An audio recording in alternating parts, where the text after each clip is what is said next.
Good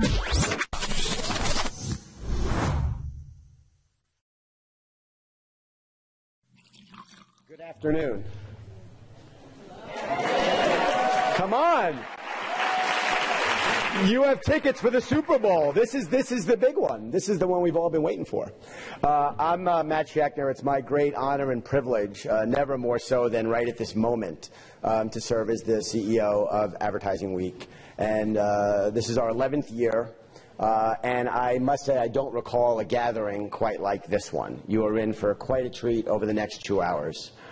We work very hard to deliver the best and brightest to you, and there are certain subject areas, certain companies, then there are just a couple of people every year who we call on Monday for the next year. And one of those is our dear friend, and she's been with us all over the world, the inimitable Arianna Huffington.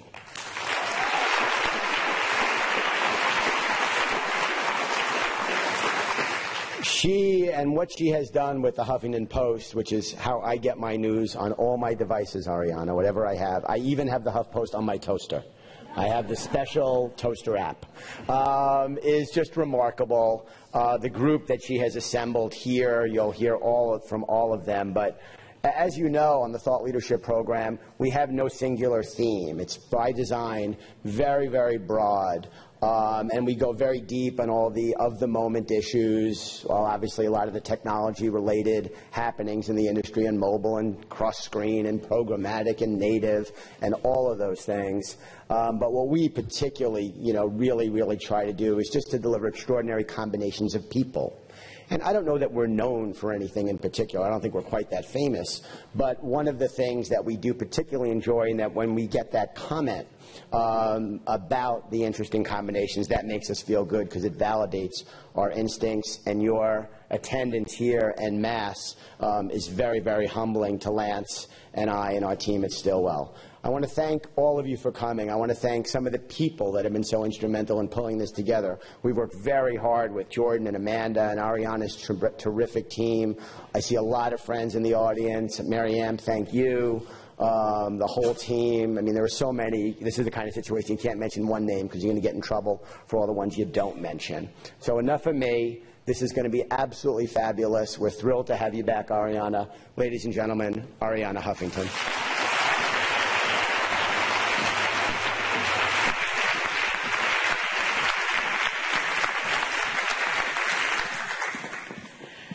So it's absolutely wonderful to be here with you, and we have 2 hours. I hope you'll stay for the whole 2 hours, divided into 4 parts. We are starting with my great friend and legendary neuroscientist who's done and continues to do some of the most important work on the intersection between meditation, well-being, creativity, productivity. You'll hear all about it. We move on to 3 industry advertising execs. We move on to 4 CEOs who are leading the way to rethinking the workplace, and we are ending with Senator Gillibrand. Doesn't that sound like a good afternoon? So it gives me great pleasure to welcome Professor Richard Davidson.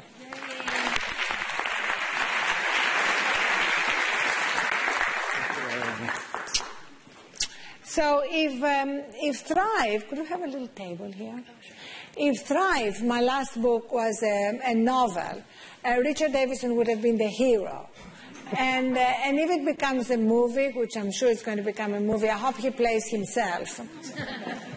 So basically, so much of his work is really, at the moment, leading the way in us rethinking our lives, our workplaces, and the importance of bringing renewal into our everyday existence. It's really modern science validating ancient wisdom. And I'd love to start with what you have found about happiness. We somehow think that you are either born a happy person or not, and you're actually demonstrating in your lab that happiness is a skill. Like you can learn to be happy the way you can learn to play tennis or play golf or ski. Actually, for me, it's easier to learn to be happy than to learn to become a good skier, but that's another story. So tell us about that. Well, it's really important. I talk about happiness as a skill quite a bit. Everything we've learned about neuroscience suggests that the circuits in the brain that are important for happiness exhibit what we call plasticity. They can change in response to training and in response to experience. And those changes can be profound and enduring. And it turns out that early in life, the brain is especially sensitive. And so the inputs that we get early in life, the nurturance that we may get from our caregivers, plays a very important role in training those circuits in the brain, which can then lead to enduring happiness. But the good news is that plasticity never stops. It's present throughout life. So there are always things that we can do to cultivate happiness. And the way I think about it is we all come into the world endowed with the capacity to be happy, but in order for that capacity to be realized, in order for it to be expressed, we need to cultivate it. And this is where training comes in. And we found that many of the ancient contemplative practices that have been around for thousands of years turn out to be very good strategies to actually tune these circuits in the brain in a way that can lead to very enduring happiness. So practices like meditation. And Yes. it's very interesting because up until very recently, that's what is so exciting about this time we're living through, meditation was seen as something new agey, flaky, vaguely Californian, for people who basically want to chill out under a mango tree. And you are at the center of really demonstrating that actually meditation is a performance enhancement tool in every possible way, including making us happier, which means we're less stressed and more effective at everything we're doing. It is, and recent evidence suggests that this is evidence that was derived from thousands of people where they were texted on smartphones during the day, and they were asked 3 questions. One was, what are you doing right now? The second question is, where is your mind right now? Is it focused on what you're doing, or is it focused elsewhere? And the third question was, how happy or unhappy are you right now? And the results are quite remarkable. What was found is that the average American adult spends 47% of his or her waking life not paying attention to what we're doing. 47% of the time. And when people are not paying attention to what they're doing, they report themselves to be unhappy. We could do better.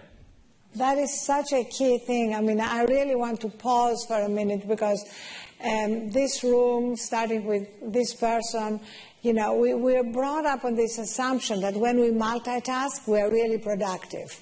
I don't see a lot of people here on their cell phones, except my sister. Put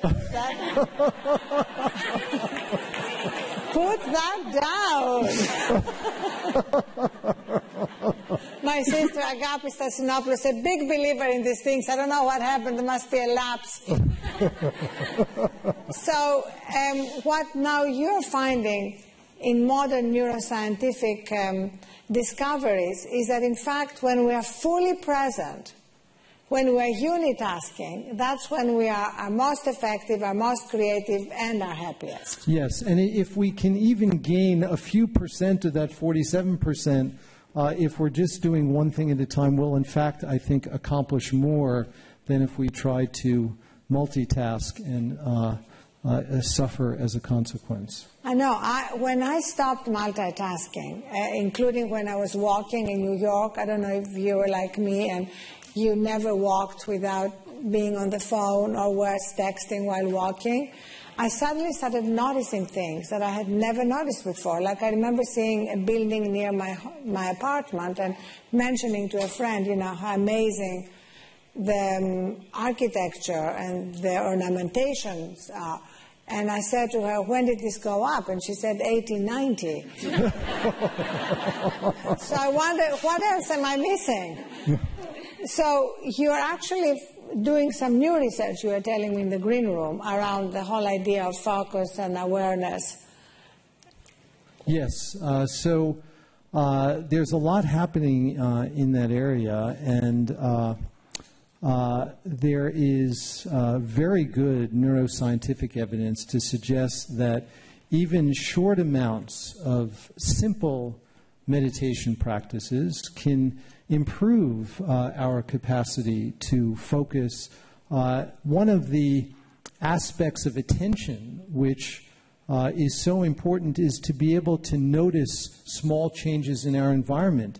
And it's a little hard for us to appreciate, but there's so much that's going on around us that we're just completely oblivious to. And being able to notice those small cues is so important for successful interaction in the workplace, for leadership, being able to tune into another person's emotions. These are often fleeting cues that we miss. And these are the kinds of things that we can actually learn to notice much more, that can facilitate our cooperative interactions with others, can facilitate teamwork, can facilitate our interpersonal relationships. And can actually make us better managers and better leaders. Because I know for myself, if you are interviewing somebody and you miss those cues, you may hire the wrong person. And that's one of the worst things we can do as managers.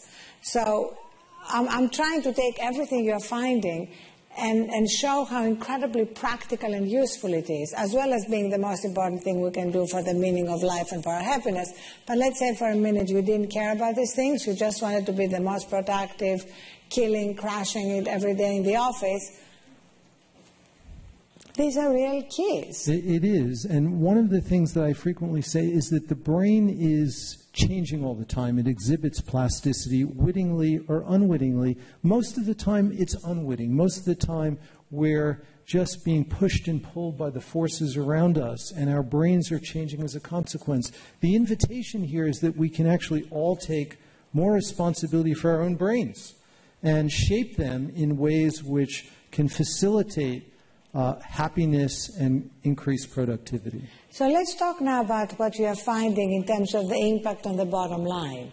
I mean, as you know, every company is spending a lot on healthcare costs, and you're finding that actually introducing meditation practices can reduce expenses on prescription drugs, on a lot. Is this being sponsored by pharma by any chance? On a lot of expenses that at the moment every company is incurring and that individuals incur.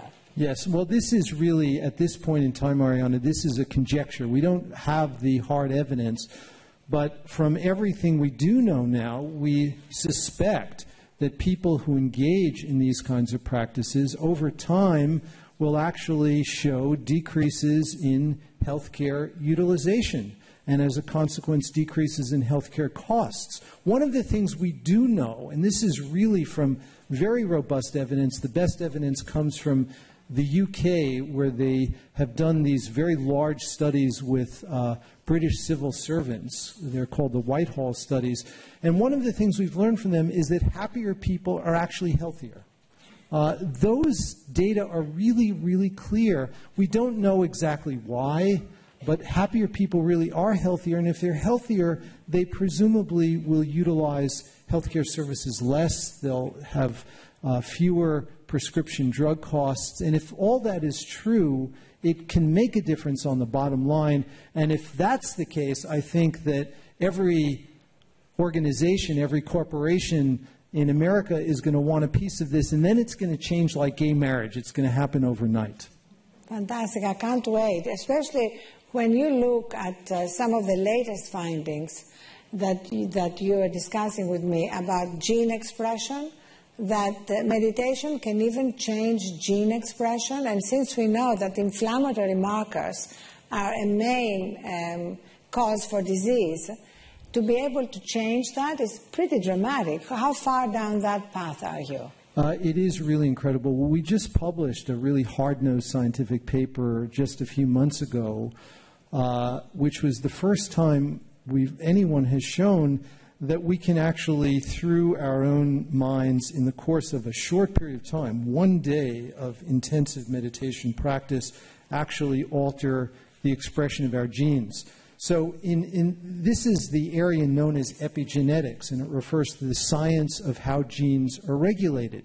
And what's happening in genomics is kind of like what's happening with neuroplasticity. We can think of each gene as having a little volume control that goes from low to high. And even though we're all born with a fixed complement of base pairs which constitute our DNA, and that's not going to change, the extent to which different genes are turned on or turned off does change. That's very dynamic. And that will be influenced by our behavior. It'll be influenced by our interpersonal interactions. It'll be influenced by the kind of mind we have, whether it's an agitated mind or a calm mind. And what we found is that 1 day of intensive meditation practice actually downregulates genes that we know to be involved in inflammation. And inflammation is at the root of so many chronic illnesses that exact an enormous burden, a health burden, a psychological burden, and an economic burden on our society. So we already know that healthcare costs in America, 75% of our healthcare costs are because of stress-related, basically self-inflicted diseases. So now we are finding a pathway to changing our own behavior and affecting our own health profile. I find this incredibly exciting, and now you can understand why Richie is my personal hero. And what I love about it can start with very microscopic steps. Richie has worked a lot with Buddhist monks, who've meditated for months on end. Years. And years. And so at first it seems daunting, but in fact what you are finding is that even a few minutes of meditation a day, I mean, in Thrive I recommend just starting with 5 minutes, something that everybody can do, and not worrying about having thoughts coming in and out, because they will. Even that can begin to affect the neuroplasticity of our brain. Absolutely, and I think your recommendation, Arianna, is exactly right. I think people who are starting should start with really short periods of practice that is really doable. We published a paper a year ago showing that just 2 weeks of practice for 30 or fewer minutes every day, a total of less than 7 hours, is sufficient to produce a measurable change in the brain and a measurable change in our behavior. It really doesn't take very much to actually begin to see very significant changes. And people notice those changes in their own experience early on, and that then becomes compelling and helps to reinforce the value of these kinds of practices. So now you have taken that work in the realm of children. And we've all been concerned about the epidemic of bullying at school, about what's happening to our children. And now you're finding the connection between these practices and cultivating kindness and empathy. And you have even put it in a game. I don't know if anybody here produces games, but wouldn't you love to see something like that available commercially? So instead of children really reinforcing the worst in them through violent games, they can actually reinforce the best in them, so through the game that you are working on.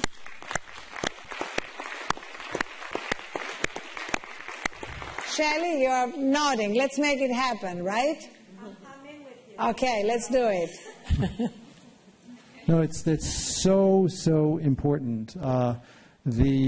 The research shows that violent video games are really bad for your behavior. I often say that it's like smoking cigarettes. It's just unequivocally not good for you. And we think we can create games which are equally compelling, that actually nurture healthy qualities of mind, like empathy and kindness and compassion. One of the cool things that we know from neuroscience is the brain, while it's plastic throughout life, is more plastic early on. It's why kids can learn a second language if they start very early. It's why kids can more easily learn a musical instrument if they start earlier. And it turns out that it's also why kids can learn to be kind and learn to be cooperative and more selfless if they learn those skills early on. We've developed a kindness curriculum for preschool kids, and we're now implementing it in public schools. And it turns out, and we're doing it in the context of collecting serious data showing that this kind of curriculum really has impact. And we know that for every dollar that's invested in high-quality programs in preschool children, as James Heckman, the Nobel laureate in economics, has demonstrated, there's a return of $7 on that investment by the time the person is 30 years of age. It's a wise investment. We need to do it as a culture.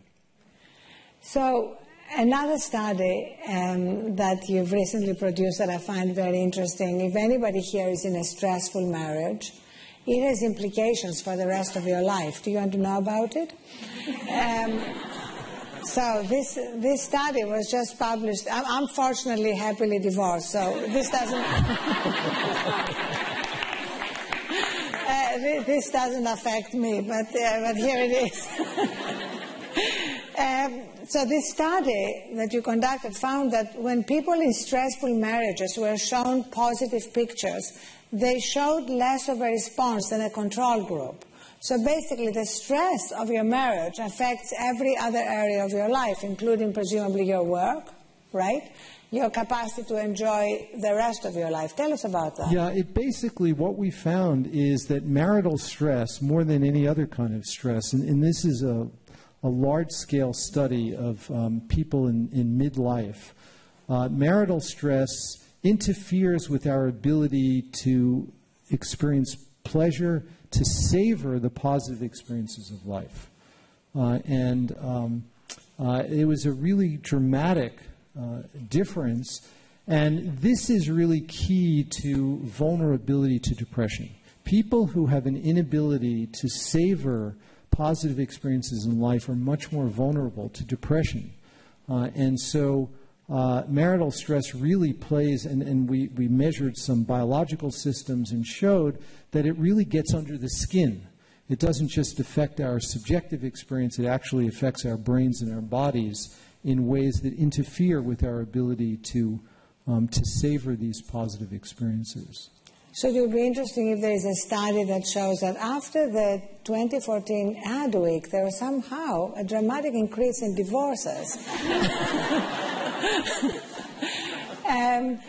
We are going to open it up to you and see what questions you have to ask of Richie. And also, I would love it if somebody can have the clock work here, because I'd love to know how much time we have left before we bring up our next panel. So there's supposed to be a clock here.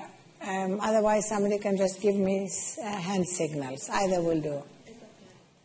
Okay, great. So who wants to go first? And maybe you can tell us your name and what you do, and if you want, whether you're meditating or how much sleep you get. Because incidentally, while the mic comes to you, maybe, Richie, you can tell us about the latest research about sleep and meditation. Sure. Before we go to our first questioner.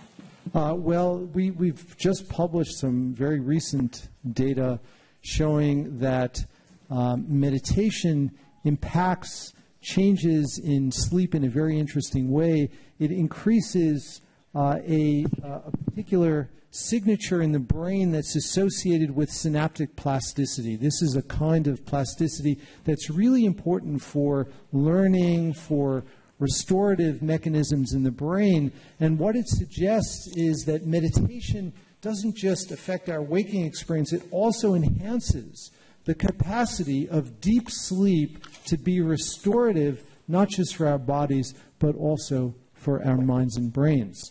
This is something that seems to pervade every nook and cranny of our beings, including the periods during which we sleep. So basically, the benefits of meditation continue long past the time of meditation. Yes. We're here at a digital advertising convention. Could you comment or talk a little bit about the bombardment of our neural system with all of the digital media that's coming at us, all of the activity that are going on with increasing the amount of stimulus that we're geting. Great, thank you. Thank you for the question. It's a really important question. And there are scientific data showing that there has been changes over time with the introduction of all the digital devices that we have access to. There has been an increase in, not only has Arianna has called attention in such an important way to our national sleep debt, which I think is so critical. We also have a national attention deficit. And I think if we're all honest about it, we all suffer from attention deficit disorder.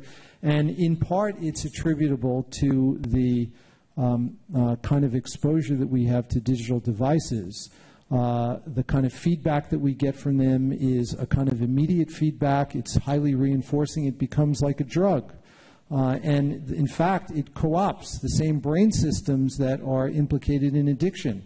And so I think that it just underscores the need for antidotes. So it's not to say that we don't benefit from these digital devices. I think we can have it both ways if we are judicious in their use and learn to use them skillfully and appropriately without have them take over our lives. I think it's possible to do, and I think that a combination of the ancient wisdom using simple meditation practices along with using digital devices to help us, remind us, can be a very effective combination. In fact, almost exactly a year ago, you and I were together in Dharamsala, where His Holiness the Dalai Lama lives, for a conference that you helped organize on addiction. And participating in the conference were neuroscientists and Buddhist monks. It was absolutely, utterly fascinating.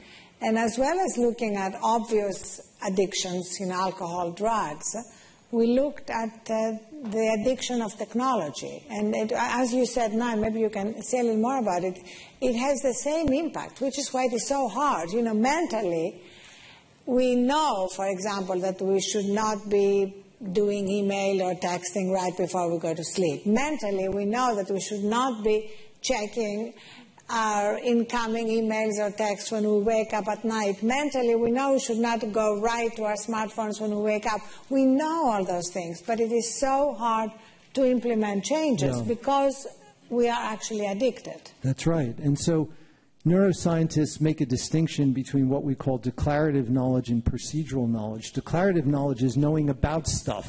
So we know that we shouldn't be doing this. Procedural knowledge is embodied knowledge, actually action, doing things.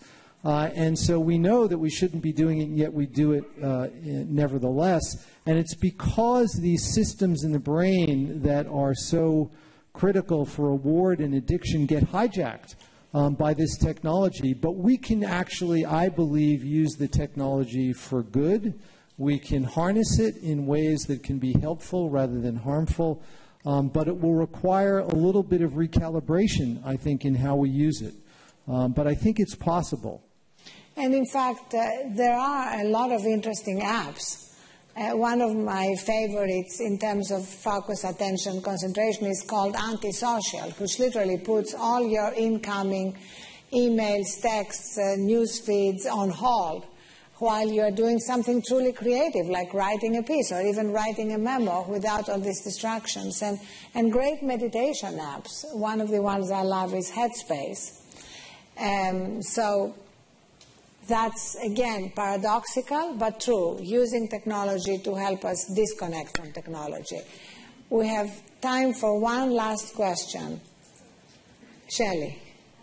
Shelley Zallz. I love the idea of a culture. You have a mic. I love the idea of kindness, like you said, in schools. If we started creating a culture of kindness in the workplace, obviously from a neuroscience measuring emotion, there's the cognitive and the emotive side. What you feel then dictates what you do. If maybe we could dimensionalize the aspects of kindness at work, what would that mean? From meditation to, flexible hours to, respect, to what are those dimensions if we could somehow identify them, and then also make sure we ensure that our leadership has the personality that you defined, from nurturing and caring and what it will take to create this kind of culture at the workplace. Can you talk about what you think in that aspect? Those are wonderful points and a wonderful comment. Thank you for that. I think that there are all kinds of things that can be created in a workplace, I think, to cultivate an environment where kindness is more likely to emerge. And as you suggested, one of the key things, I think, is leadership, and having leaders who exude those qualities can be enormously helpful. Let me tell you just one little story.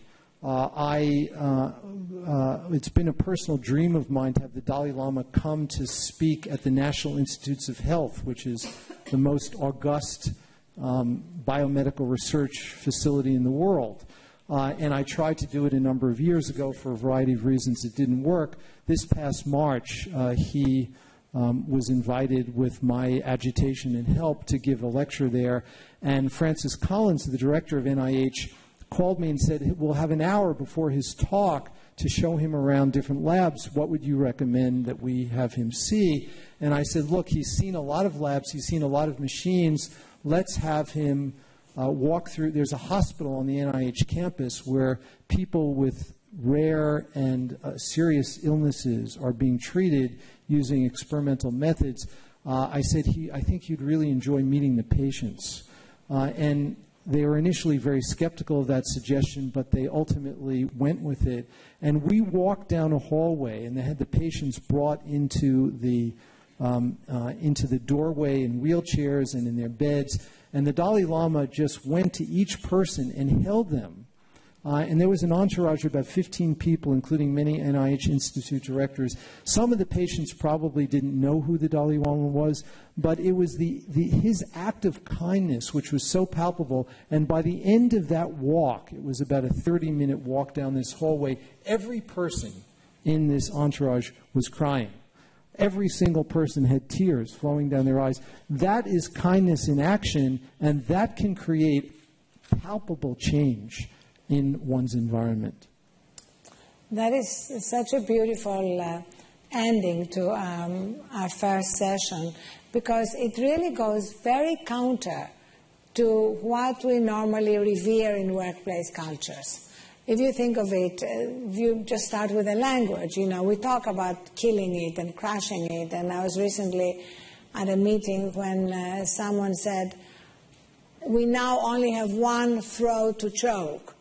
What they meant, they meant one person responsible. But the language we're using is a language of war, a language that is very adversarial.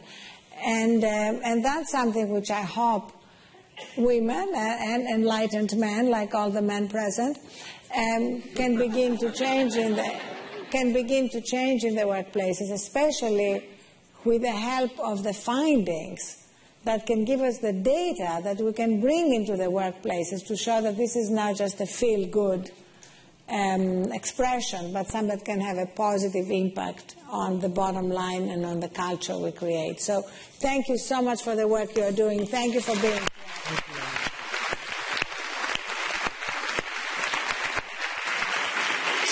here.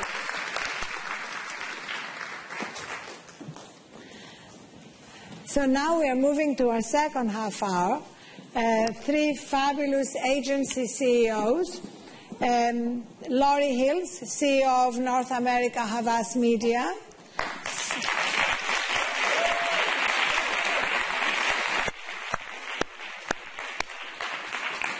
Susan Giannino, Chairman of North America of Publicis Worldwide.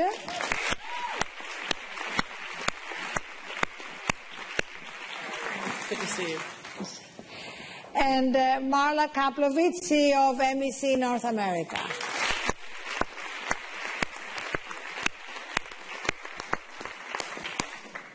And while Marla is coming up, let me just say I found a few little tidbits about each one of you that have nothing to do with work, but that have to do with how you thrive. And Laurie, you finished a Chicago marathon in 2013. I did. Look at me. Harry,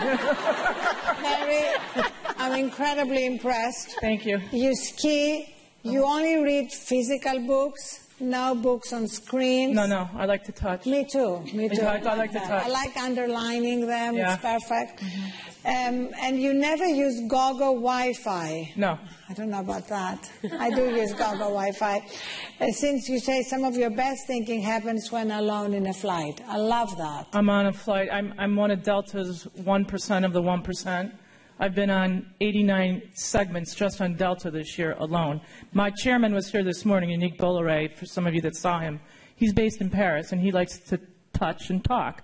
So I go to Paris a lot. Right, which is fabulous. He's French, of course. He's French, right. But, you know, it is a mechanism, obviously, to build relationships and, to me, you know, to have a touch in the leadership at the top. That's why I love it. Susan, you actually got started in advertising while working on a PhD in comparative psychology at the University of Chicago. I absolutely love that because even though you never completed your dissertation, I'd love to know what did you learn from that endeavor that has affected the way you lead? Oh, actually, being a psychologist is great training to be in advertising. It really is. I think I use that more than any other skill that I could possibly have. I think the most important thing I learned was the importance of understanding people.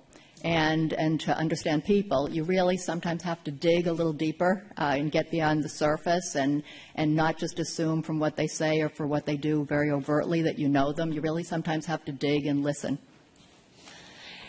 And Marla, first of all, I must say that I had a great session at your office in London. I heard. Hopefully you come to our New York office. Absolutely. We had a whole day of thriving and different practices that I hope you are continuing in the office there, but it was really terrific. They are in New York as well in New York. And you're passionate about film and about Pilates, and you're a longtime member of the Film Society of Lincoln Center. And so how do you actually use film to help you relax, distress? So for me, it's just escape. So when I moved to New York 27 years ago, I realized that moving from California, where I could get in my car and sort of escape when I would drive, when I would go to school in Santa Barbara and drive in the mountains, I came to New York and there was no place to escape, right? You walk around the city, it's stressful. And I started going to see movies, and it was truly escape, but to get myself to think of not what I was worried about, but just the film and getting immersed in that. And I found it was just a great way. And then I met my husband, and he also loves film, so it's great for both of us. Great for date nights. Yes, exactly.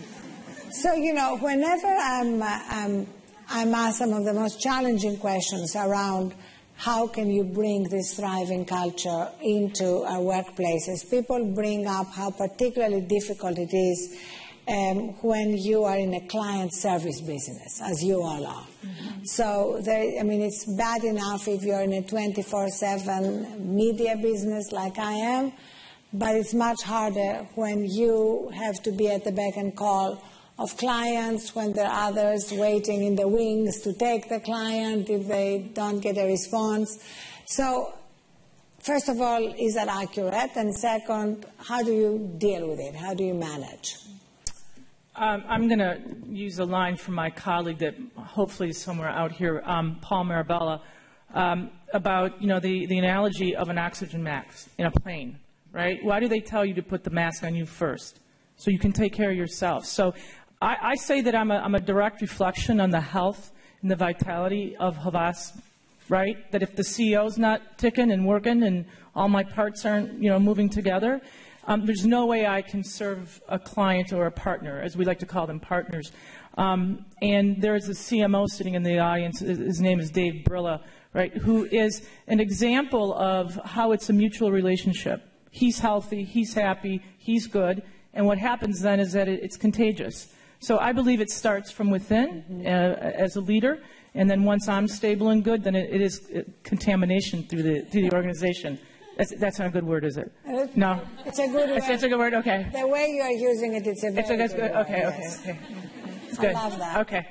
I think stress is a huge problem in our business, and we make jokes about it all the time that, our business, the agency business, is very stressful, but it's reached crisis proportions, really. If you had an index of stress levels and you took it over time, the index would be through the roof these days. And it is client pressures, it's time pressures, and as there's been more emphasis on increasing margins, the resources aren't there, clients are under pressure, they transfer their pressure to us. It's a huge problem. I think it's one of the biggest problems we have in the industry, and it doesn't get talked about, it doesn't get addressed, it gets joked about more than anything. And when I say part of the reason that it doesn't get talked about a lot is people don't really know what it is, and they don't know how to think about it, and not all stress is bad. In fact, stress can be very positive. In fact, a lot of people enjoy our business and thrive on the positive stress that's in the business, better known as challenge. They love challenge. They love it when people come and say, this is impossible. No one's ever solved it. The client's never been happy with work before. They love those kind of challenges if they feel like they have the skills and the resources to meet them. If they don't have that, it's just frustrating. So they leave an agency to another, or they leave the business. And then there are stresses on there's tolerable stresses, things like travel that we all go through, but that's getting more difficult. Technology we use to try to help with that, but technology has problems. So on the one hand, technology enables you to be more flexible, to work from anywhere. On the other hand, technology allows you to be more flexible and work from anywhere and everywhere. So it's double-edged. And then there's toxic stress, which is increasing in our industry. And it's abusive clients, it's psychopathic bosses. I mean, it's really, it's the inability to make change quickly. And so I'm really worried. I think stress is one of the biggest problems in our industry, and we've got to deal with it. Well, first of all, thank you for being so truthful and explicit about all these different kinds of stress. And of course, having been involved in psychology, you differentiated among the stresses, which is very helpful. Have you found anything helpful, or is it all dark? Yeah, no, it's actually lots of things. I mean, the things that are very helpful are just the little everyday things. First of all, trying to provide resources for people. When you give them a big challenge, really think through, do they have the skills, the ability, the resources to meet that, and try to do that. It is, I joked about flexibility, but giving people flexibility is really important. To say, okay, well, if it's easier for you to work 3 hours a day from here and work somewhere else for the rest of the day, giving that flexibility is very important. It's very, very helpful. It sounds kind of silly in a way, but being appreciative. In our business, just for people knowing that somebody notices that you're working hard and cares about it and thanks you for it, I think appreciation sometimes is almost as important as compensation, but not exactly. But it's very important. That's great. Beautiful. So I would agree with Susan's assessment of client service and the stress that it puts on people. A few years ago, I was talking to one of our client leaders, and he started expressing the stress that he had. And he said, but I'm always worried about what's going to go wrong. And I said, but things are going great and the clients are happy. He said, no, but I'm always worried. Yeah. And it really stuck with me, that kind of pressure and the intensity of technology and what that does. And you have more people doing fewer jobs today. Yeah. And we were working with a consultant at the time, because you asked, what do you do about that, right? And I think you have to help people learn how to cope with it, because it doesn't just affect their professional life. It affects them personally. And so we were working with a consultant. She came in. She was working with someone on our team as an executive coach, and she came into a client forum, and she started talking about happiness. And so I love that you were talking about happiness earlier, because she had this whole conversation with us. A lot of people say to you, I want work-life balance. But what does work-life balance mean? And she said, think of Philippe Petit, a tightrope walker, right? This is balance. It's rigid and it's stiff.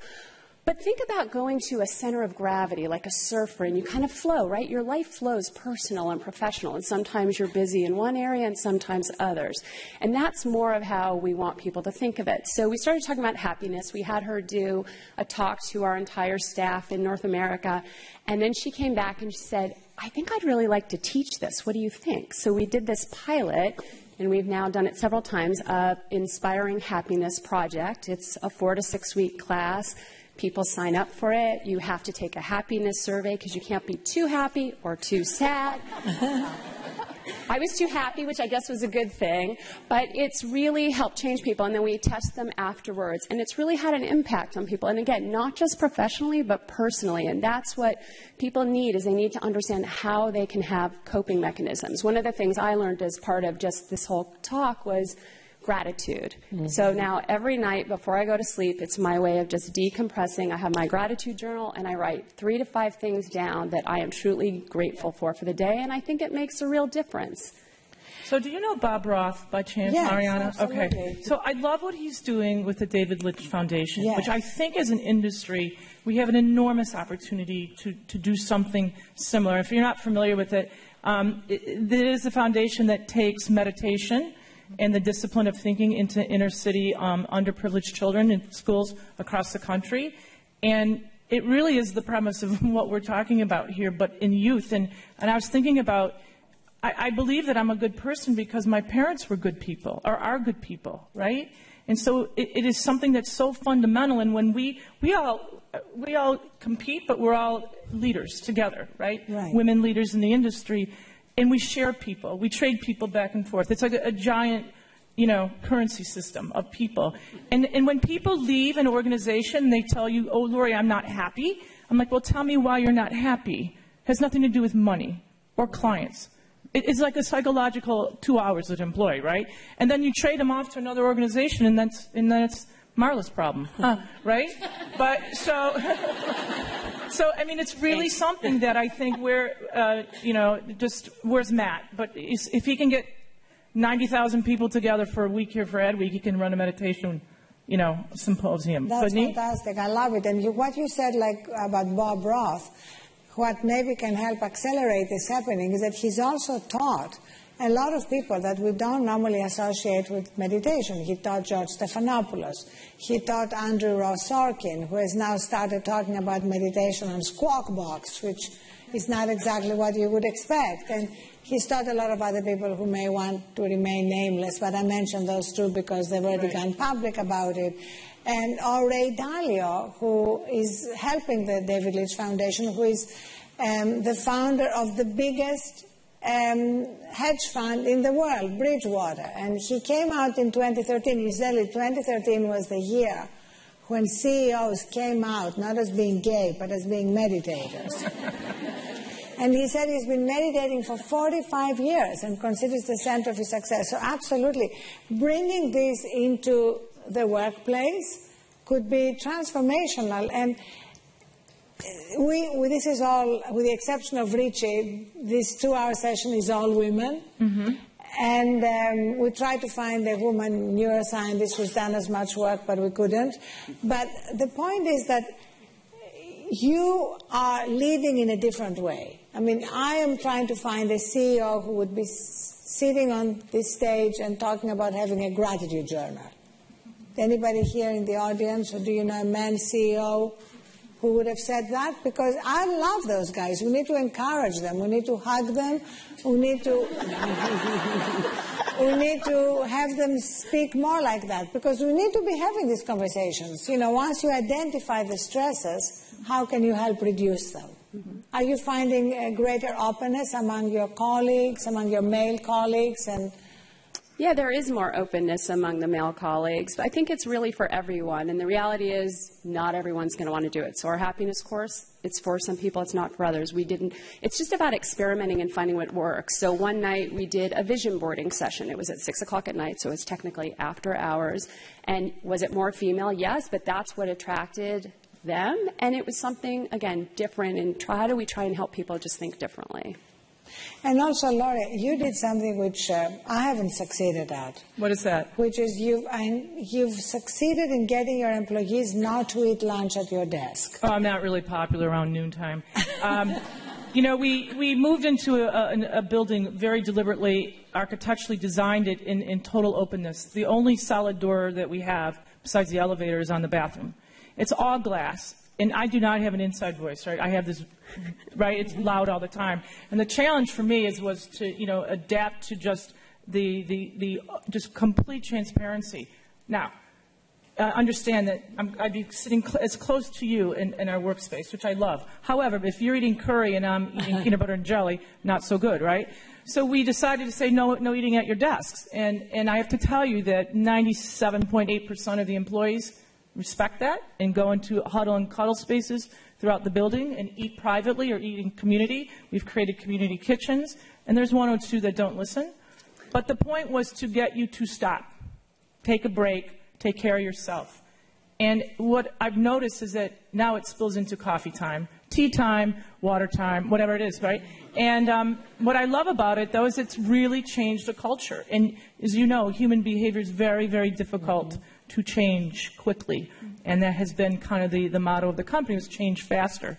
But that has really helped in regards to, I think, giving some quiet time and, free time to think and eat. We've tried, definitely.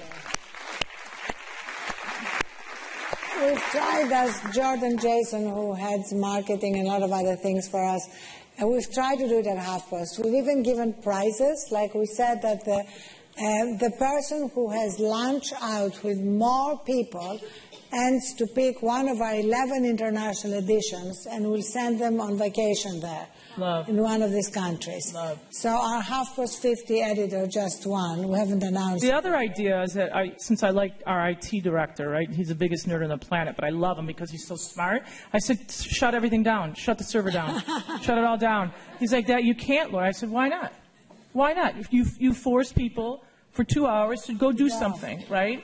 To just go. Just be and recharge. Go take a nap. I don't care. But come back and, get it going again. But so, an idea. That's fantastic. I love it. I just came back from Munich yesterday, and Volkswagen, they're doing amazing things, but Volkswagen gives employees phones, company phones, that are turned off automatically at 6 p.m. and turned on at 7 a.m. But my point here is that there's tremendous experimentation going on around the world. Daimler has something called company email policy on vacation. So if you go on vacation, you can activate it, and it will say, Laurie's on vacation. She will not read this email. You can contact X. Immediately, I'm starting that. It's brilliant. I love it. I love it. So we have a few minutes left for questions. Who wants to go? Yes. Here? The lady, the fourth row. Hi, my name is Bessie Chu of graduate student at the University of Southern California. But before that, I reached a point in my career where I was actually mentoring a lot of my younger coworkers. And a few weeks ago, one of them said to me, and she's in the agency business, I feel like everything I do is just never good enough, and talking about it is a sign of weakness. And it kind of caught me off guard because I'm used to giving advice like, write the email this way. What advice do you have for mentorship in that situation and kind of teaching people to take better care of themselves in an industry that doesn't really have that culture, at least here in the U.S. stateside? So what was the issue again? She feels like she's never... She said, everything I do, I feel like it's not good enough. The clients are not happy. Coworkers are not happy. Yeah, we all know, and especially on the creative side, is lots of decisions seem arbitrary.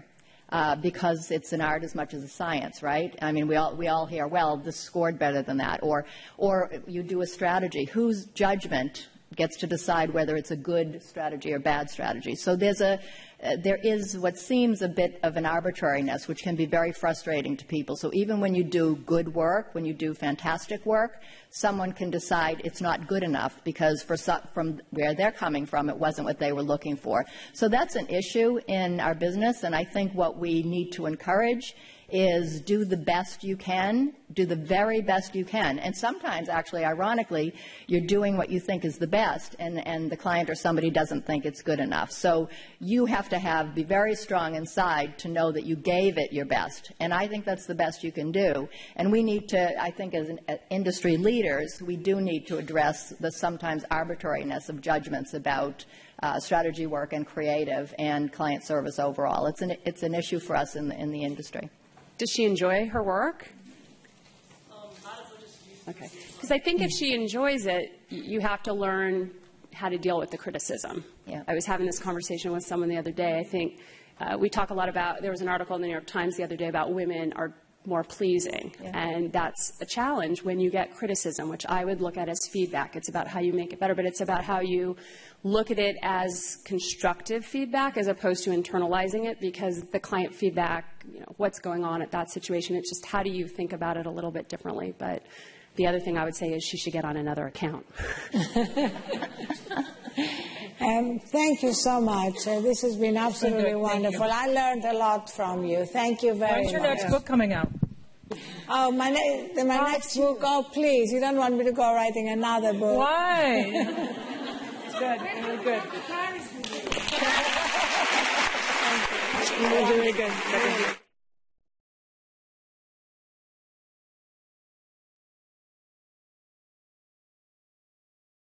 So now, for our third panel, we have 4 wonderful CEOs. Denise Morrison is the president and CEO of Campbell Soup. Who doesn't love Campbell Soup?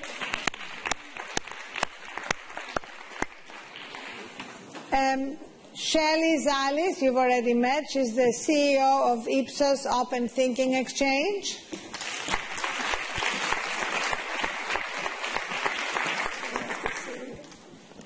Kathleen Saxton was the founder and CEO of the Lighthouse company, a headhunting firm.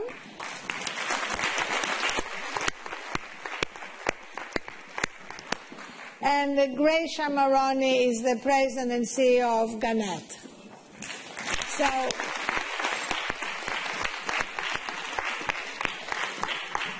as we are all getting together, let me just give you a few thriving tidbits about each one of our panelists here. So, Denise, you have 2 grown daughters, and your mother taught you that ambition is part of femininity. Don't you love that? I absolutely love that. You take long 6-mile walks with your younger sister, who is the CEO. Can you imagine? She has a younger sister who is also the CEO of Frontier Communications. And I absolutely love that, because there are only 5.3% of Fortune 1000 CEOs who are women, and of them, 2 are these 2 sisters. Sister Act. So I was wondering what was in the water at your home. Or maybe it was your mother who taught you from a very early age that ambition is part of femininity. It was partly my mother, but it was also a huge influence from my father that in the day, maybe because he had 4 daughters, said, someday the world's going to open up for women, and I want you to be prepared for it. And he devoted an awful lot of time and attention to making sure we were prepared. That's fantastic. Love that. Shelley, you've actually done something to help other women, including younger women, support each other, come together, and tell us about it. I mean, I've loved it. You've been part of our Thrive conference, and everybody loves what you've created. Oh, that's very nice. Thank you. You know, it really happened organically. I am the founder of the Girls Lounge. Many of you women here have experienced it, and it truly is an experience. It's not something you can talk about and say, oh, bring women together and have them thrive as a sisterhood. It's something you have to really experience. I was really the only female CEO in the top 25 in market research my whole career, and I had to follow a lot of rules that really didn't work for me as a woman, but we all had to just go through with them. And I really always felt it wasn't a gender issue. It wasn't because I was a woman and I wasn't as competent or I wasn't as qualified, but in general, caregivers are predominantly women, and I had a lot of dimensions in my life that I had to deal with, from being great at work, being great as a mom, being great as a wife, being great at doing good, being great with my friends, being great with my parents, I don't know how to cook, so not being good in the kitchen. That's not something I know how to do. But how did you do it all? And so you have to make choices and give up a lot of things. And I couldn't write the rules as I was rising the ranks. And So I decided, what if I could create this place where women can get together and really be great girls. If we could have done it alone, we would have done it by now. So what about if we do it together? It's a lot more productive and a hell of a lot more fun. And so I created this girls' lounge, and it really happened as a slumber party at CES about 18 months ago, where I thought, there's no women in technology, let me invite the 4 that I know for a slumber party. And so on a Monday, 4 women invited their 4 friends who invited their 4 friends, and next thing I knew, 50 women showed up for a slumber party, and the next day there was 150, and day 3 we had the penthouse suite, and there were 300 women. And we held hands and marched onto that CES floor as a team, and it was awesome. And it was this power of togetherness and support, because a lot of women don't always help each other. And I talk a lot about women that want to be men is a waste of a woman. You know, bring your girl to the table, because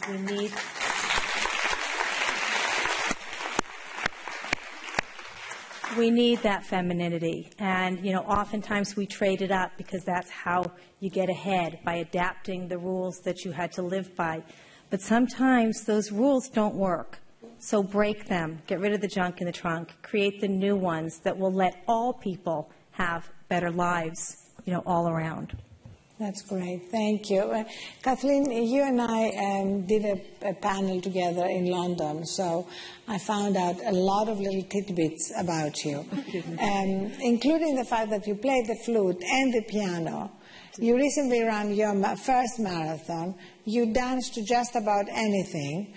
And you also, have you graduated from your you're still doing? I graduated from Regent's University in psychotherapy. So you actually got a degree in psychotherapy while at the same time being the CEO of your company. That's pretty awesome. Congratulations. But I'm still single, Arianna. You made me a promise. You're still single, okay. I just want Curtis Steigers. It's not much to ask. Okay, I'm working on it. Jordan, can you put it at the top of my list, okay? Yes. We'll accelerate. I'm sorry. I'm sorry I let you down, but I'm on it now. And you've said something very interesting about how being a CEO is a little bit like conducting a philharmonic orchestra. You need to identify what everybody's skills are and create a certain culture. Tell us more about it. I just feel, I was doing a panel earlier on with Dr. Dana Ardie. I've come across Dr. Dana Ardie. She's written a book called The Fall of the Alphas, but it's about the concept that actually as women, sometimes I think we're better at identifying the different skills that everybody has and figuring out how to play them at the right time. And that actually, rather than it being a marching band that's very military, that actually to bring in just the right noise at the right time is how we should think about, certainly how I think about leading my company, is recognising the strength in everyone and making sure they're playing the right part at the right time. That was the theory. Love that. Gracia, you actually were a Wellesley scholar while holding down 3 jobs. So you started... I was busy. in a very tough way. And your 3 jobs, I love them. They are the school's library, the Boston Public Library, and your uncle's seafood restaurant where you're a cashier. That's a pretty awesome beginning. And from there to being the CEO of Gannett. What have you learned trying to juggle all that? Actually, it has come incredibly handy in the job that I have with Gannett, because we have been going through an enormous transformation. As you know, media companies have been undergoing a lot of challenges and also opportunities. And taking over back in 2011, looking at trying to change the culture, at the same time trying to change the trajectory of some of our businesses, at the same time recruiting a fantastic team around me to help me do that. So there were a lot of balls that we were juggling, but that is the way I have always loved to live my life, and I think it started when I was much younger, when I had a few things going on at the same time. I'm never bored, which is a really good thing for me. So it's taught me a lot about, you were talking about, you know, the orchestra, and in many ways juggling your own life as an orchestra and then helping other people throughout the organization juggle their lives to achieve the results we need to achieve. In fact, you've changed some of the metrics of what Gannett considers success. I love the fact that you've now made serving communities a success metric in performance reviews. I think that's a great idea. How was that received? You know, it's incredibly well received in our company. We have several thousand journalists across this country. And one of the things that I focused on when I first became CEO with the help of my chief marketing officer and others was the purpose of our organization. Because I thought that that was something, people don't become journalists in our company to make a lot of money. They become journalists because they want to do good in the communities that they're in. They want to serve them. They want to be advocates for them. They want those communities to thrive. And so really leveraging off of that incredible purpose that our journalists had and understanding that serving the communities was very important to us. And so we stated that our purpose as a company was to serve the communities that we're in, to make a difference in those communities. And that can be anywhere from, in one of our television stations, we're on 2 days before Christmas, all the toys that were collected in that community were stolen. And one of our TV stations just put out and said, you know what, this is a terrible thing that's happened. If you happen to have some toys, just bring them to our lobby. And the next day, our lobby was entirely filled by toys for these children who really needed them. And it was such a great feeling. And so sort of capturing that purpose that our journalists and others in our company have and incorporating that in almost everything that we do. So when I have my quarterly town halls and we talk about our financial results, we also talk about the great things that our folks do and recognize those things that they do in their communities. And so we've really incorporated it as something that is an important metric of success in our company. That's wonderful. And that's very connected, actually, Denise, with something you've said that I love. The piece of advice you would have given yourself 25 years ago, you said, first of all, have a good sense of personal mission, who you are and what you stand for and what your values are. So that's kind of very much connected to your personal mission and your personal metrics being beyond the bottom line. Yes, I really do believe that in order for leaders to lead, they have to have a extraordinary self-awareness. And part of self-awareness is really understanding your higher order purpose as a person. And so in 1994, I wrote my personal mission, and that's to serve as a leader, live a balanced life, and apply ethical principles to make a significant difference. And I thought through every single one of those words and the values that I stood for, and it really helped serve as a filter for decision-making, whether it was decision-making on a personal basis or decision-making in business, to make sure it was mission-focused. And I just think it's an important part of leadership. And it's interesting because my company, Campbell Soup, just went through a journey to bring the purpose out of our hearts and articulate it. Over the last 18 months, we put together a team, cross-company, cross-function, and it was really like, what is the higher order purpose for our work? What differentiates us from other food companies? And the team came up with real food that matters for life's moments. And if you think about a bowl of soup on a cold day, or a mother giving a child plum organic baby food that she feels really good about giving the child, and the child feels really good about eating kale. And so it's these wonderful moments that we could be a part of. And to be able, for that team to be able to articulate it, it has really changed the conversation at Campbell's about our food. So having a purpose as a person, a personal mission, but also having a purpose as a company really gives you meaning to the work that you do, and I believe that helps you thrive.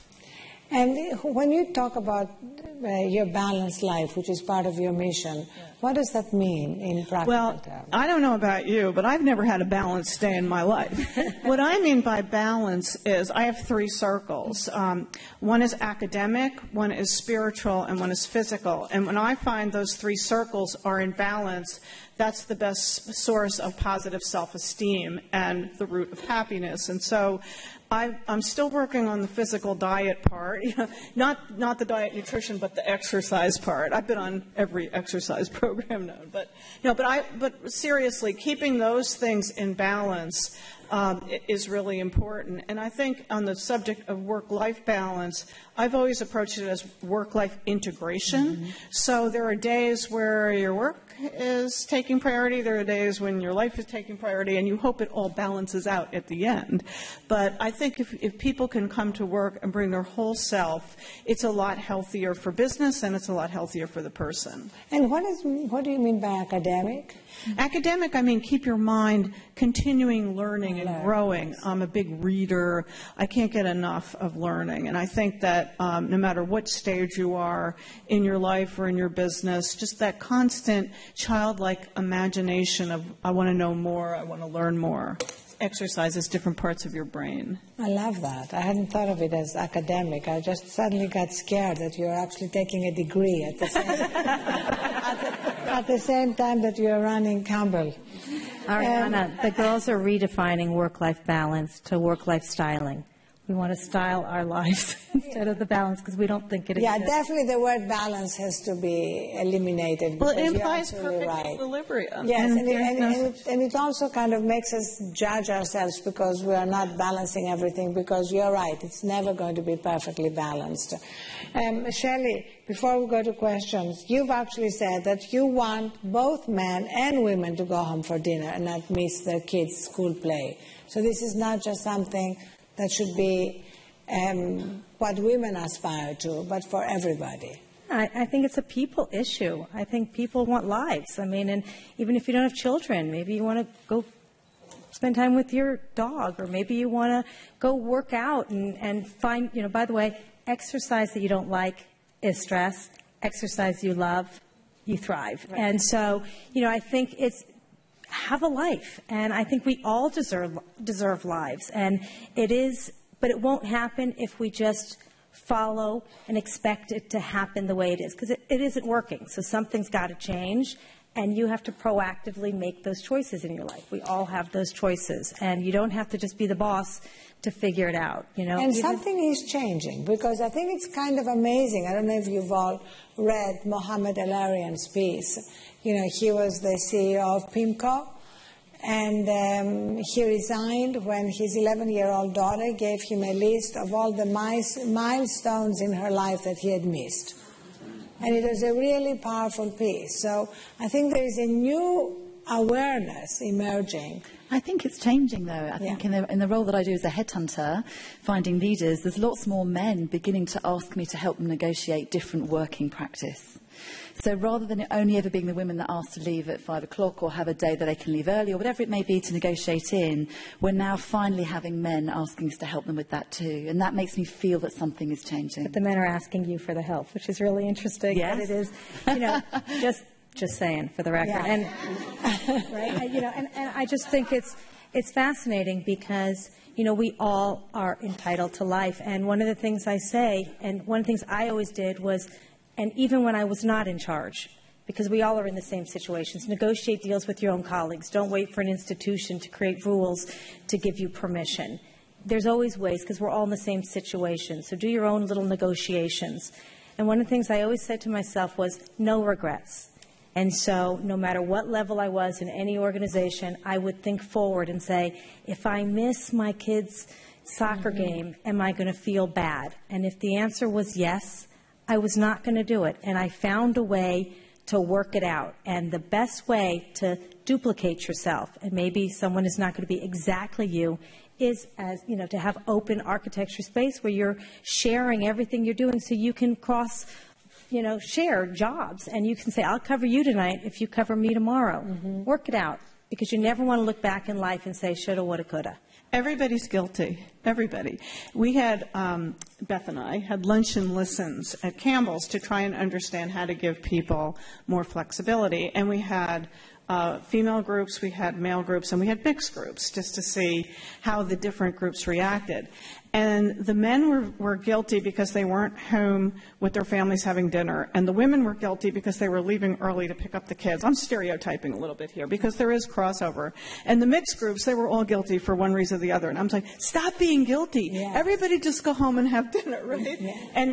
And in this era of technology, there is no reason why you can't get your work done on your own time. If you're Jewish or Greek, you always have guilt, though. No matter what. Just saying. I also think that at different points in your life, different things are important and valued more. So we have a younger group of folks who are in our digital group, and for them it's, let's go, we've just launched an app, let's go go-karting, or we have a punching bag and skee ball and everything else in our workspace. But for some of our other parents who have children who want to go see their soccer game or do other things like that, or have aging parents and have different needs. So it's really, to me, empowering the managers in the organization to understand there's flexibility and to understand the specific needs that each person has and try to accommodate those needs so that they can have a better career as well as a better life. Right. Flexibility is the biggest gift you can give to people. And, increasingly, it's also the idea of predictable time off. So when people know that they're not expected to be on email, that they're not going to get communications that they have to respond to, that's making a huge difference in people's lives. But I think you also have to live it. Leaders have to do the same thing, because if you say it and don't do it, then that doesn't work. And so we have to lead not by motivating, but by inspiring and doing it. One of the things you've done so well, Arianna, is actually do what you say you're doing, and that encourages the rest of your employees to follow, which is to look after themselves. And also noticing how people respond. Like, for example, we have this policy when people are off work, they're not expected to be on email. Mm-hmm. But we've noticed that if you email, say, somebody who reports to you, because you are getting it off your list over the weekend or after hours, they still, no matter how often you say, they still think they have to respond to you. So now we are encouraging managers to just put emails on draft. You've done it, but don't send it. Because until we change the culture, the minute you've sent it, people feel they have to respond. Even if you said 20 times, you don't. I have some folks here who will point out that I'm not totally religious on this. Please don't. But what I found out was, I tended to write emails at 3 o'clock in the morning or on the weekends because it would come to me and I would think, I've got to get this out. And then I realized, okay, so all of the folks that work for me are thinking, she's going to send an email at 3 o'clock in the morning and she's going to want a response. And so everybody suddenly is 24/7 on their email. So I started, and I realized I'm driving people, creating a stress level that probably shouldn't exist because the response could wait for a few hours. So I just... Like until 5:30? Yeah. I'm open to that flexibility.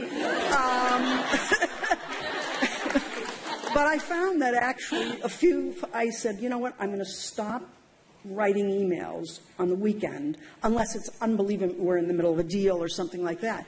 And so I've had a couple of people say to me, you're not sending emails on the weekends anymore. What's going on? I said, well, I'm glad you noticed that because I'm trying not to. Right. Because you need to have that time to organize your life or do other things. It's also that humanizing. Don't correct it. Yes, but I would love to talk with you maybe after the panel about you writing emails at 3 a.m. Let's talk. I know. I do private sleep coaching. Wasn't the headline in that article about you and Kobe? Success, then sleep. Yes. And I love the fact that somebody like Kobe is saying that because for him, let's say it's all about winning, right? So he sees sleep as a performance enhancement tool. It's not about anything else. It makes him better in the field. And I think that's really important, especially for young men who still have the mentality that it's macho to be sleep deprived or to get very little sleep. It's great to have these new role models. I think you and Kobe and sleeping in the same sentence is pretty interesting in and of itself. Say no more. Well, this is a great ending to our panel. Unfortunately, we run out of time. That's what happens when you get 4 women CEOs that can't stop talking. But thank you so much.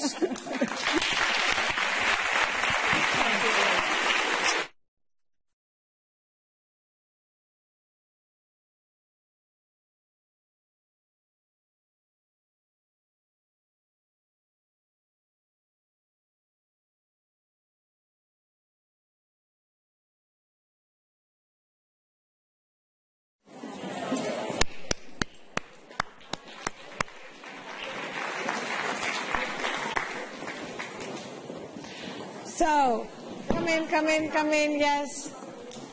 Thank you so much for being here. Oh, two, the Greek way. European way. Yes. So, Senator Gillibrand is our final act.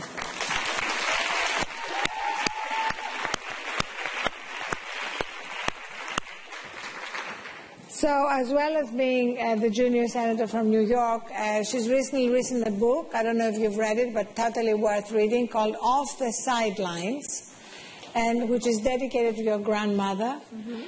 She's married to a British venture capitalist, has 2 children who are 10 and 6. And I love the fact that you write how your commitment to public service was awakened in a Bible study class. When you said you were working in New York and you actually taught a Bible class for 10-year-olds, and your favorite parable is the one Jesus tells about the talents. What I took from that, you say, is we have to do the most with the talents that God has given us, and that's when you gave up being a corporate lawyer and decided to run for office. And has that sense of mission remained despite Washington? Yes. Yes, despite Washington. And, given this conference is about women's voices and women's leadership and potential, what I found is that anytime I've ever gotten anything done in Congress is because I've had a strong Republican woman helping me. And you actually made some headlines recently when you revealed some anecdotes of the consequences of having a very male Senate. I love the one about one senator who told you not to lose too much weight after you had your baby, because he kind of liked you a little on the plumper side. And I'm not going to ask him to name names, but what if I just read out the names and you just say yes or no? No? Okay. How about if I just read the names of states, like Alabama, Alaska, Arizona? I don't think she's going to play, but wouldn't you all love to know who it was? Okay. Well, but it doesn't really matter who it was, because it's not about the one person or the one stupid statement.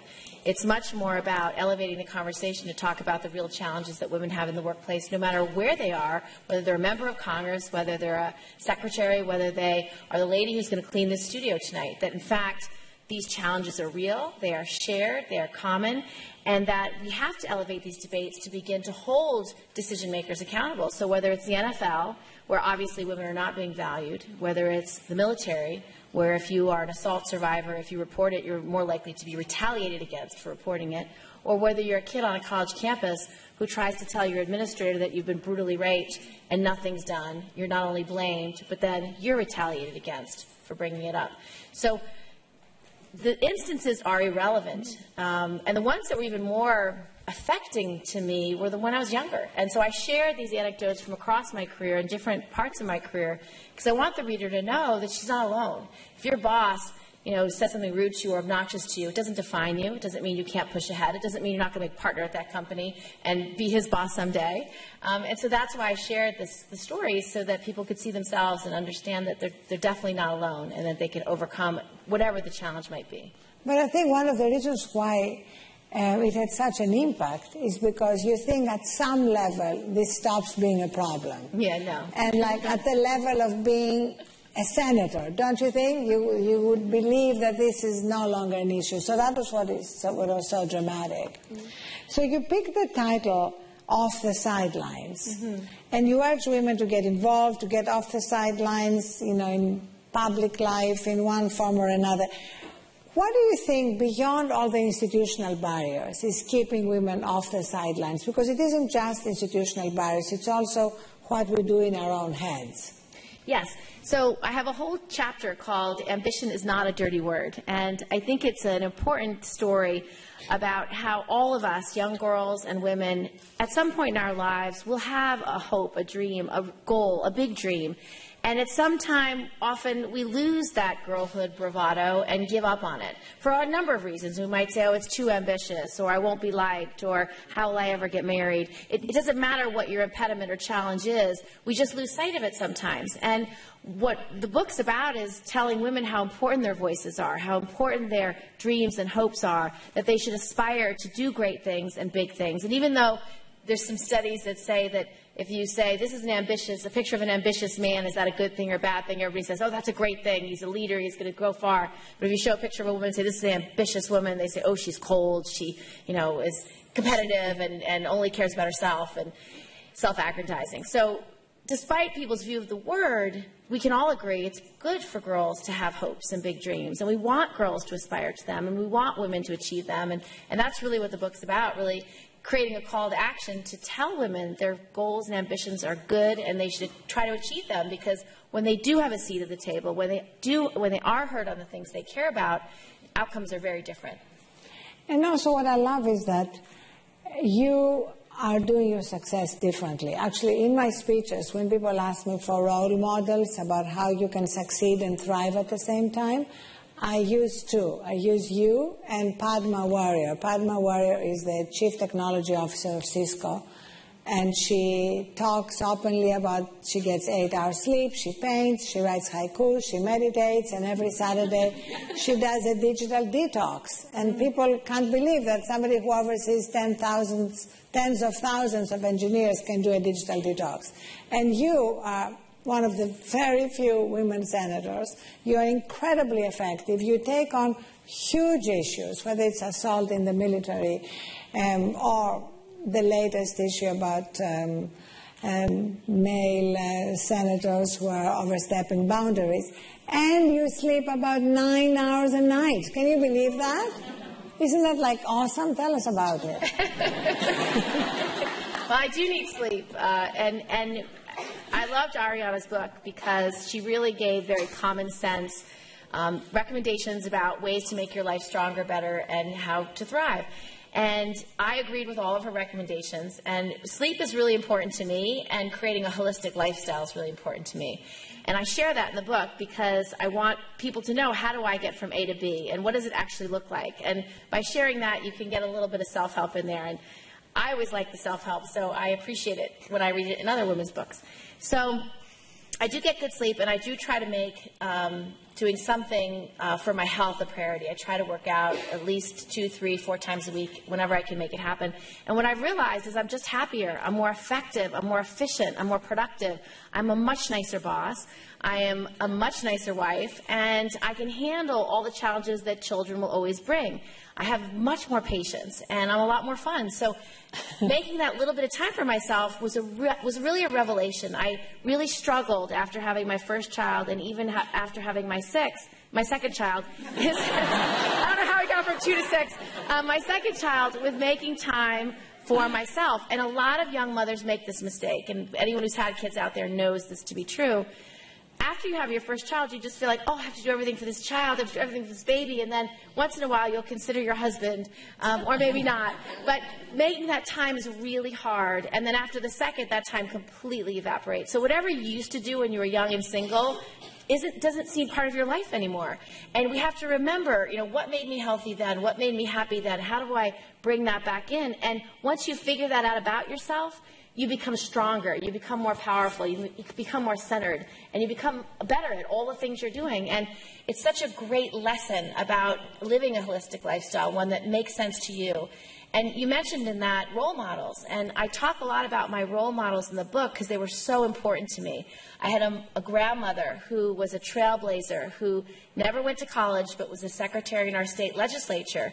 And she realized, being a secretary, that women didn't have much of a voice in politics or in government. 75 years ago. So what she did is she began to organize women to work together to amplify their voices, and they wound up working on campaigns and supporting candidates that shared their values. And so I learned from her directly that women's voices matter, that grassroots activism matters, that what you do with your time matters. And my mom, she was a role model too. She was only one of 3 women in her law school class.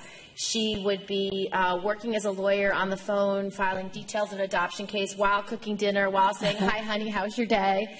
And I just remember her being such a hands-on, present mom, but really caring about her career. She also made time to get a second-degree black belt in karate by the time she was my age. So she was somebody who really did follow her own dreams. And those lessons, I'm surprised it took me so long to really remember them, but that's how my mother lived her life. And so really all of us can learn from any role models, anyone who's sort of done what we'd like to do before us. And in terms of mentoring, all of us can mentor somebody. There's always someone who's further down on that ladder than you are that you could give that just a little bit of advice she needs right at the right time. And I share a lot of stories about that in the book. But you also share some stories about failure and how important it is not to be afraid of failing. Because I'm finding, having 2 daughters, that one of the things that holds back young women from following their dreams is the fear of failing. Absolutely. And I was afraid of failure, too. I remember I shared one story that I learned in college, which was early on. I played sports my whole life. I played tennis as a young girl, and I understood how to win and lose, and it wasn't really that stunning. But I remember this one time when I was so far over my head, I had to play a squash match at Yale against a player much higher on the ladder than I was. And after just a few points, I was deflated. I came off the court after the first game and said, "I just can't win. I cannot win this match. She's crushing me." And my coach gave me the best advice ever. She said, "Well, can you hit the ball? Can you play your best? Can you play out every point?" And I said, "Yes." And so she said, "Then do that." And so I went back out there. I played my best. The match ended, of course, I lost. But what I realized was, at that moment, and what I've applied ever since, is it's not that scary to fail. In fact, when you fail, you will learn something through that experience. I learned from that one match what a better player does. How do you play a tougher match? What is your opponent trying to accomplish that you're not getting to?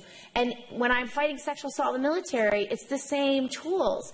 What is the Department of Defense trying to do? How are they closing ranks? How are they arguing their case? And even though we lost our first vote with only 55 votes, not overcoming the filibuster of 60, I know exactly why they are trying to block it. And so I can find the right arguments, get the support I need, and build a better case the next time. So, always in life, do what you do if you weren't afraid of failing. Do what you would do if failure didn't matter.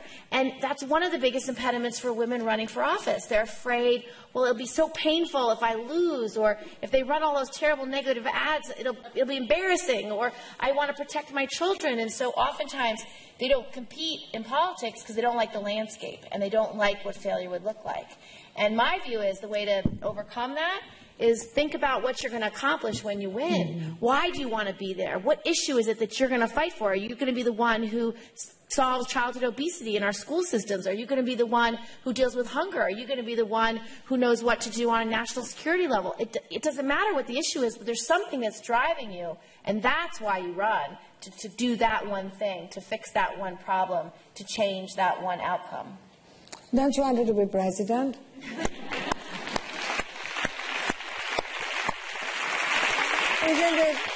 Isn't it time to have a president who sleeps 9 hours a night? They'll make better decisions. One of my favorite moments in your book is when you share what most surprised you as an elected official. You said that you very quickly learned that it wasn't just about being a policy wonk, but that having empathy with the people you represent was actually much more important. It's interesting because we started with Richard Davidson, the neuroscientist, talking about the importance of empathy and cultivating that in children. And so often elected officials get so involved in framing policy, fundraising, all the other things that they lose touch of that critical empathy. I agree. I think that, and this is one of the skill sets that many women actually have. Many women are often very good at listening, at being able to understand what someone's problem is, and really understanding the pain or the difficulty or the challenge. It's something that's often innate in many of us. Men can be very empathetic too, but I find it's more often present in women. And it often is what drives them to public service because they're trying to solve a problem. Something horrible has happened in their life, or they've seen something horrible happen and they want to change it. Carolyn McCarthy, her husband was killed on the Long Island Railroad by a stray bullet, and she ran for Congress because she wanted to make sure no wife had to endure that pain ever again. And that motivated an unbelievable career in public service. That it happens all the time. But empathy is something that allows, I think, leaders to lead better because you understand what people are going through. You understand the challenges that are ahead of you, and you can meet all those challenges. And when you're advocating for something, that feeling of intensity, that passion you have, is what will drive stronger advocacy, and you will be more persuasive, and you will be able to affect how colleagues feel about something. And so that passion and that emotion is actually a powerful tool that we should embrace and not hide as women, as leaders, as members of our communities, as women who want to be heard on the things they care most about. You also write about what's most important to you, and that's self-trust, actually trusting in yourself no matter what. So take us inside your head. Are there times when the self-trust is kind of sabotaged by that voice that we all have, the voice of doubt, of worry, of questioning? I call it the obnoxious roommate living in my head. How does that work for you?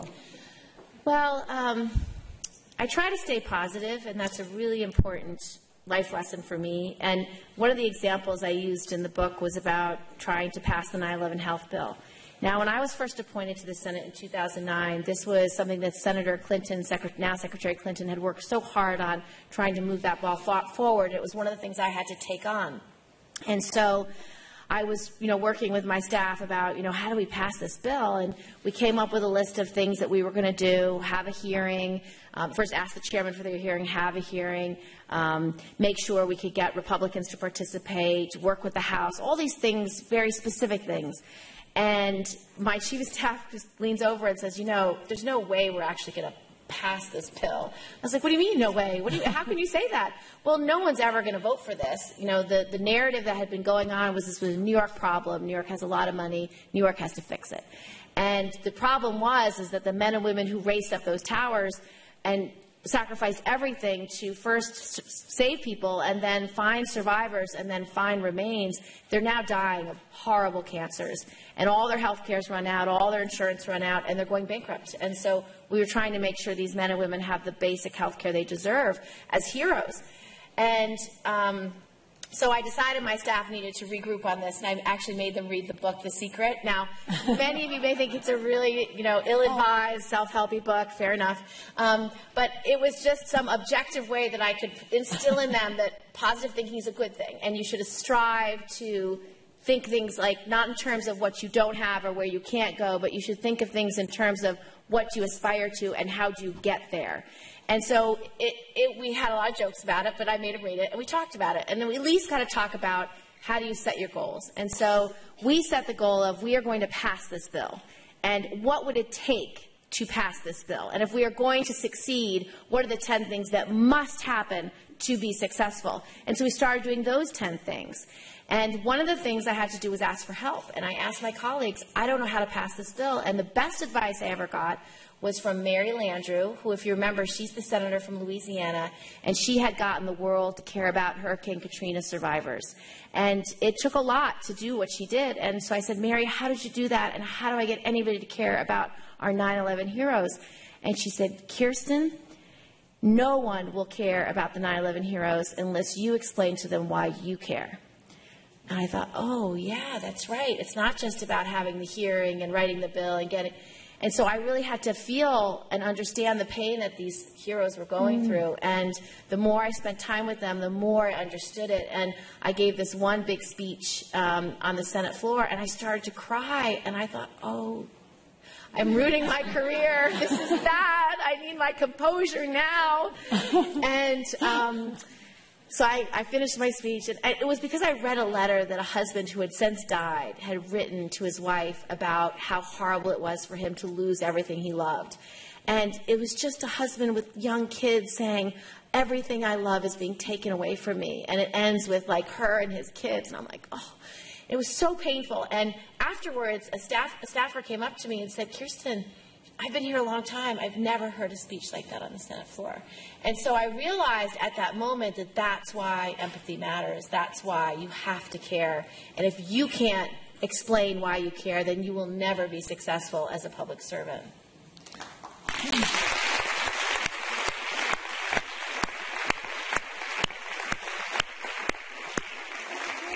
This is... It did. And you know what?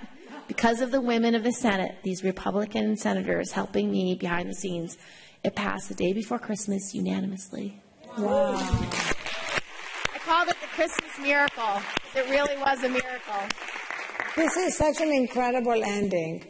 And what I love about this ending is that you exemplify all the qualities that we talk about women having, and of course it doesn't mean men don't have them, because many do. Many do, but it's just that women, yes, many do, and more will in the future. The more women are willing to embrace these qualities, and as you said, even cry on the Senate floor, because even now, as you are telling the story, you're not as close to Kristen as I am. I can see you tearing up, because it obviously had such an impact on you that's what you communicated, and you managed to put it at the service of your constituents, of the state. And thank you for your service. Thank you for being here. Thank you all very much for being here.